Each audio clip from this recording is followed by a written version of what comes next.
वो एक बड़ा सा पेड़ था।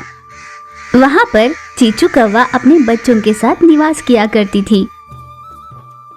कुछ दिनों बाद वहाँ पर टोनी गौरैया, लूसी कबूतर और छोटू तोता अपने बच्चों के साथ वहीं पर आकर अपना घोंसला बना लेते हैं। एक ही पेड़ पर सभी रहते थे, इसलिए उन सब में बहुत अच्छी दोस्ती हुई। कभी भी कोई मुसीबत में होता तो वे एक दूसरे की सहायता करते थे। ऐसे में अचानक तेज चक्रवात हुआ, जिस वजह से वो पेड़ गिर पड़ा। पेड़ के नीचे चीचू कौवे के बच्चे फंसे हुए थे और वो माँ बचाओ कर चिल्ला रहे थे। छोटू तोता भी वहीं पर फंसी थी। दोस्तों मुझे बचा लो, दोस्तों मुझे बचा लो। यो जोर से चिल्लाकर वो भी मदद मांगने लगी। मेरे बच्चे फंसकर यहाँ से निकल नहीं पा रहे हैं, कोई इन्हें बचा लो। ऐसे माँ भी चिल्लाने लगी। इतने में छोटू तोता किसी तरह छूटकर बाहर निकला और चीचू कौवे के बच्चों को बचा लिया।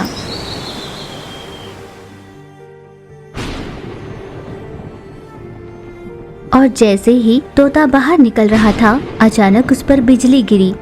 इस पर तोते के साथ साथ पेड़ भी जल गया। ये देखकर सभी पक्षियाँ बहुत दुखी हुए। माँ के बिछड़ जाने पर, माँ तुम्हारे बिना मैं जिंदा कैसे रहूँगा? कम से कम मैं आपका आखिरी चेहरा भी नहीं देख सकता। तुम्हारी माँ ने मेरे बच्चों की जान बचाई, आज के बाद तुम मेरी बेटी हो। मेरी कोई संतान नहीं, आज से तुम मेरी बेटी हो। तुम हम सब की बेटी हो। इस तरह वे तीनों कौवे के बच्चे और तोते के बच्चे की रखवाली करते हुए अपने पंख के अंदर उन्हें छुपाकर बारिश से बचा रहे थे। वे बारिश में भीगते हुए यूं ही खड़े हो जाते हैं। वो सारा दिन वो यूं ही भीगते रहे। उनके पास और कोई चारा ही नहीं था। मैंने सुबह से कुछ नहीं खाया, मुझे बहुत भूख लगी है। ऐसे बड़े मासूमियत से पूछा। क्या करे, ये उन तीनों को नहीं समझ रहा था। तुम यहीं पर रहो, मैं जाकर देखती हूँ कुछ खाने को मिलता हो अगर। अपना ध्यान रखना दोस्त। कौवा बहुत दूर तक सफर करने लगी, पर कहीं भी उसे आहार या पानी नहीं दिखाई दिया। वो यूं ही उड़ती रही और बहुत थक गई, जिस वजह से वो अचानक नीचे गिर पड़ी।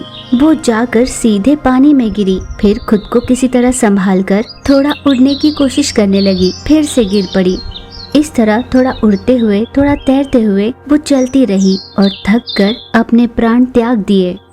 ये चीचू कौवा कहाँ गई होगी, न जाने उसके साथ क्या हुआ होगा। मुझे घबराहट सी हो रही है। दोस्त, क्या मैं जाकर देख कर आऊँ? नहीं दोस्त, तुम नहीं, मैं जाकर आती हूँ। तुम बच्चों का अच्छे से ध्यान रखना। लूसी कबूतर भी बहुत दूर तक सफर कर रही थी, पर उसे कहीं भी चीचू कौवा नहीं दिखाई दी। और भी दूर जाने के बाद उसे चीचू कौवा दिखाई दी। उसे देखकर लूसी कबूतर बहुत दुखी होते हुए बोली, चीचू, क्या हमने तुम्हें भी खो दिया? अब जब तुम्हारे बच्चे हमसे पूछेंगे कि माँ कहाँ है, तो हम क्या जवाब दे? लूसी कबूतर ये सोचकर दुखी हो रही थी कि चीचू कौवे के बच्चे उसे आखिरी बार नहीं देख पाएंगे। वो अपने मन पर दुख का पहाड़ लिए वहाँ से उड़कर वापस बच्चों के पास चली। क्या हुआ दोस्त, चीचू कहीं दिखाई दी? अब चीचू हमें कभी दिखाई नहीं देगी, यूं रोते हुए कबूतर ने कहा। ये बात सुनते ही गौरैया, कौवे के बच्चे और तोते का बच्चा तीनों रोने लगे। लूसी कबूतर भी बहुत दुखी हुई और वापस आहार की तलाश में उड़ने लगी, पर कोई फायदा नहीं हुआ।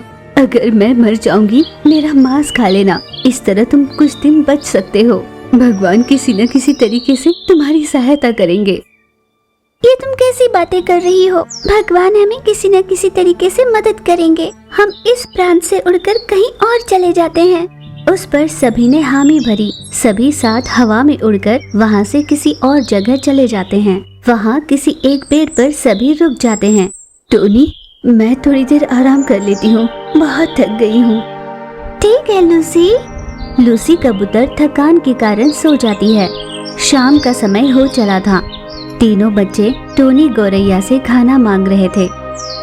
लूसी, बच्चे खाना मांग रहे हैं, क्या करें? ऐसे टोनी ने पूछा, पर वो तब तक ये नहीं जानती थी कि लूसी अब मर चुकी है। उसके कई बार आवाज लगाने पर जब लूसी उठी नहीं तो वो भी ये बात समझ गई थी। क्या तुम भी हमें छोड़कर चली गई? हे भगवान! यूं रोते हुए वो बहुत दुखी हो रहे थे। बच्चों, अगर हम यहाँ से उड़कर कहीं और जाएं, तो हो सकता है वहाँ पर खाना मिले। थोड़ा सब्र रखना। इस तरह उन्हें धीरज देने लगी। उन तीनों ने भी हामी भरी। कुछ और दूर तक उड़ने के बाद उन्हें कहीं एक जगह हरियाली दिखाई दी। वहाँ पर कुछ दाने थे। ये देखकर वो खुश हुए और दाना चुगने लगे। उस समय तक टोनी गौरैया का साहस भी छूट रहा था। वो भी हार मानने लगी थी। क्या तुम चीचू के बच्चों का अच्छे से ध्यान रखोगी? बिना माँ के बच्चों की अब तुम ही माँ बनोगी। ये कहते हुए उसकी सांसें भी थम गई। आहार मिलने की सारी खुशी उन बच्चों के चेहरे से उड़ चुकी थी। तुम भी हमें छोड़कर चली जाओगी तो हम कैसे जिएंगे? ऐसा कहकर वो रोने लगे। उनके आंसू थम नहीं रहे थे। किसी तरह तोते के बच्चे ने खुद को संभाला और धीरज समेटकर, जैसे टोनी गौरैया ने बताया, तुम दोनों की माँ अब मैं ही हूँ। तुम्हें किसी तरह की तकलीफ नहीं होने दूंगी। हम जल्द ही जल्द यहाँ से दूर चले जाएंगे। उस पर कौवे के बच्चों ने हामी भरी। दाना चुगकर वे वहाँ से उड़कर कहीं और चले गए। रास्ते में कहीं उन्हें आहार दिखता तो वो खाया करते। तोते का बच्चा उन दोनों के लिए आहार बांध कर रखा करता। वो और कुछ दूर तक सफर करते रहे। वहाँ पर उन्हें एक घना जंगल मिला। वे तीनों बहुत खुश हुए। वहाँ बहुत सारा आहार था, पर तब तक तोते के बच्चे ने कुछ नहीं खाया था और जाते जाते उसने कहा, बच्चों, मैंने तुम दोनों के लिए ये आहार छुपा रखा था। अपना ध्यान रखना। अब मैं भी अलविदा ले रही हूँ। शेष रह चुके कौवे के बच्चे बहुत दुखी हो रहे थे। उन दोनों को आहार की कीमत समझ में आई। उस दिन से वे दोनों कभी भी आहार व्यर्थ नहीं किया करते। आने वाले समय के लिए पहले से ही आहार जोड़ कर रख अपना जीवन बसर कर रहे थे।